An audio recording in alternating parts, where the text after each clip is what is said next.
तो गाइज मैं आपके लिए रिविट कनेक्शन का एक न्यूमेरिकल लेके आया हूँ, ठीक है। तो देखते हैं इस न्यूमेरिकल को हम। तो देखो इस न्यूमेरिकल में क्या क्या रखा है कि एक 16 mm की थिक प्लेट है, ठीक है। Is jointed by the double cover but jointed, ठीक है। मतलब 16 mm की क्या है मेरे पास, दो प्लेट है, ठीक है। उन्हें मुझे क्या करना है, बट ज्वाइंट करना है। देखो भाई बट ज्वाइंट कर दिया यहाँ पर, ठीक है। और कौन सी को, दो कवर प्लेट के साथ करना है, ठीक है। किसके कवर प्लेट के साथ करना है, दो कवर प्लेट के साथ करना है। जो ये क्या होगी, कवर प्लेट होगी, ये दोनों क्या होगी, कवर प्लेट होगी, जिनकी थिकनेस कितनी है भाई, 10 mm है, जबकि इसकी थिकनेस कितनी है भाई, 10 mm है, ठीक है। याद रखना है, ठीक है। याद नहीं रखना है तो दे ही रखा है क्वेश्चन में, ठीक है। और ये जो जिन प्लेट को ज्वाइन करना है उनकी थिकनेस कितनी है भाई, 16 mm है, ठीक है। और ये ध्यान रखना भाई, इस क्वेश्चन में क्या कर रखा है, केवल एक रिवीट होल के द्वारा ही ज्वाइन करनी है, बस केवल ये किसके द्वारा, एक रिवीट के द्वारा ही करनी है। ऐसे ही इधर करना है, ठीक है। ये क्वेश्चन में दे रखा है भाई तुम्हें, ठीक है। यहाँ पे कोई लोड लग रहा होगा, ठीक है। ये पी हमें निकालना है कितना लोड है, ठीक है। तो देखो इस क्वेश्चन में क्या क्या रखा है कि रिविट का डायमीटर कितना दे दिया भाई, 20 mm दे दिया हमें, ठीक है। अब देखो मैंने बताया था कि जब रिविट का डायमीटर 25 से कम और लेस देन होता है, तब उसमें जब हम होल का डायमीटर निकालते कितना जुड़ जाता है भाई, 1.5 नहीं जुड़ जाता वहां पर। तो कितना जाएगा, 20 प्लस के 1.5 तो कितना जाएगा, 21.5 mm हो जाएगा होल का डायमीटर। आगे समझ में यहाँ तक, चलो ठीक है भाई, यहाँ तक समझना। अब मुझे क्या निकालनी, देखो इस क्वेश्चन में स्ट्रेंथ निकालनी, रिविट वैल्यू निकालनी और एफिशिएंसी निकालनी है, ठीक है। तो देखो पहला स्ट्रेंथ किस में निकालेंगे, शेयर स्ट्रेंथ। क्या निकालेंगे, शेयर स्ट्रेंथ। तो हमारा शेयर स्ट्रेंथ क्या होगी, पीएस होगी। तो पीएस बराबर मैंने आपको बताया था भाई, पीएस बराबर क्या होता है, π/4 इंटू डी, मतलब रिविट के होल का डायमीटर गुणा शेयर स्ट्रेस गुणा n1 मतलब नंबर ऑफ शेयर प्लेन गुणा n2 कितने रिविट होल है वहां पर, ठीक है। तो पीएस बराबर कितना, π/4, डी का मान कितना होगा 21.5 का होल स्क्वायर गुना एफएस का मान कितना भाई, यहाँ पर देखो एफएस का मान 100 मेगा पास्कल दे रखा है, ठीक है। तो इसे एमएम में चेंज कर लो, तो 100 मेगा पास्कल, मेगा का 10 की घात 6, पास्कल क्या होता है, न्यूटन पर मीटर स्क्वायर होता है। तो 100 गुणा 10 की घात 6 गुणा न्यूटन बटे 1 मीटर में कितने होते हैं, 1000 गुणा 1000, ये क्या हो जाएगा, एमएम स्क्वायर हो जाएगा। तो इससे क्या ये कितना, तो कितना होगा 100 न्यूटन पर एमएम स्क्वायर हो गया। तो क्या ले लेंगे, यहाँ पे 100 ले लेंगे गुणा n1। देखो यहाँ पे कितने शेयर प्लेन है, एक शेयर प्लेन तो ये हो गया भाई, दूसरा शेयर प्लेन कौन सा हो गया, ये हो गया। तो कितना हो गया, n1 का मान 2 हो गया, n2 का मान कितना रिविट होल है भाई, एक साइड बट ज्वाइंट में कितने रिविट होल है, एक रिविट होल है। तो इसलिए क्या ले लिया, एक ले लिया।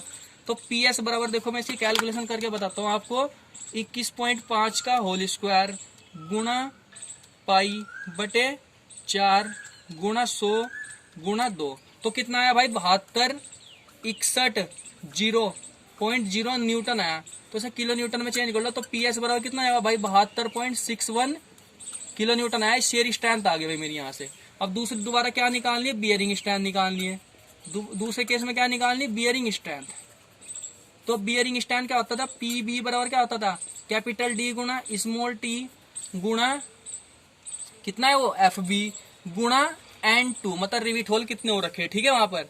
तो देखो डी का मान कितना भाई, यहाँ पर डी का मान कितना 21.5।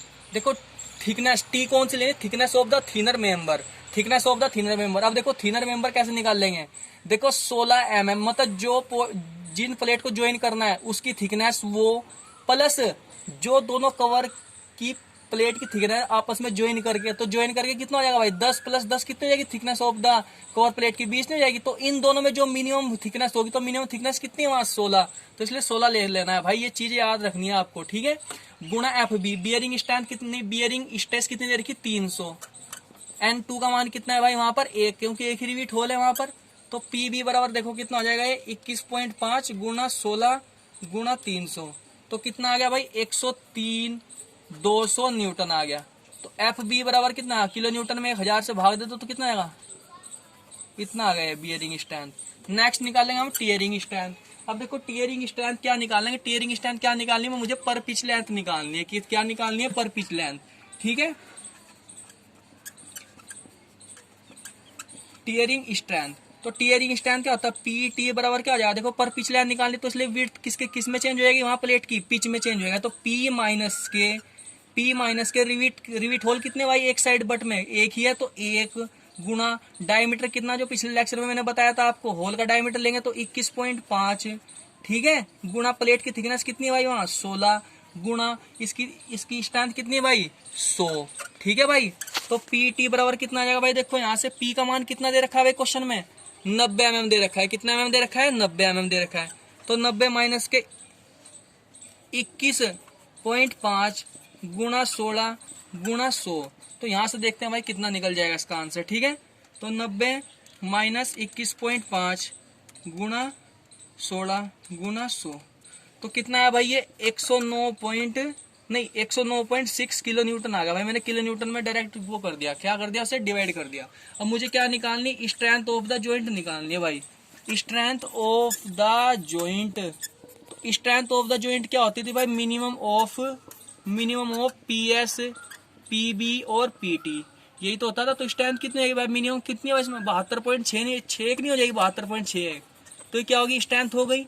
दूसरे केस में मुझे क्या पूछ रखा है? रिविट वैल्यू पूछ रखा है। तो रिविट वैल्यू क्या हो जाएगी? देखो, रिविट वैल्यू RV, तो रिविट वैल्यू कितनी हो जाएगी? मिनिमम ऑफ PS और PB, मतलब बियरिंग स्ट्रेंथ और शेयरिंग स्ट्रेंथ में जो मिनिमम होगी, तो मिनिमम कितनी? 72.6, तो यही क्या आ जाएगी? हमारी रिविट वैल्यू हो जाएगी। नेक्स्ट क्या निकालनी? मुझे एफिशिएंसी निकालनी। तो एफिशिएंसी क्या होती है? स्ट्रेंथ ऑफ द जॉइंट, तो स्ट्रेंथ ऑफ द जॉइंट कितने है भाई? वहां पर 72.61 आई, गुणा 1000 ले लो, बटे strength of solid plate, strength of solid plate. तो स्ट्रेंथ ऑफ सॉलिड प्लेट कितनी हो जाएगी भाई? पिच लेंथ निकालनी, तो P का मान कितना दे रखा? 90 दे रखा, गुणा थिकनेस कितनी दे रखी? 16 दे रखी है, गुणा वो कितनी दे रखी थी भाई? इसकी टीयरिंग स्ट्रेंथ कितनी दे रखी थी? 100। ठीक है, और बटे 1000, क्योंकि ये उसमें निकलेगा ना न्यूटन में, नहीं किलो न्यूटन में निकलेगा। हाँ हाँ सही है, सही, 1000 से नहीं भाग होगी भाई। ठीक है, और गुणा 100। अब देखते हैं मैं इसकी कितनी आ जाएगी, 72.61 गुणा 1000 बटे 90 बटे 16 बटे 100, तो कितनी आ जाएगी भाई इसकी? तो भाई देखो, इसकी एक कैलकुलेशन करके कितना आएगा? 50.42% आ जाएगी भाई इसकी एफिशिएंसी। ठीक है भाई, ओके गाइज। अगर भाई वीडियो अच्छी लगी तो लाइक कीजिए और सब्सक्राइब कीजिए। और इस लेक्चर से पहले, मतलब अगर ये न्यूमेरिकल आपको सीखना है तो इस लेक्चर से पहले जो अबव लेक्चर है इसका, वो आपको देखना जरूरी है, तभी आपकी समझ में आएगा, अदरवाइज नहीं समझ में आएगा। ठीक है, ओके, थैंक यू।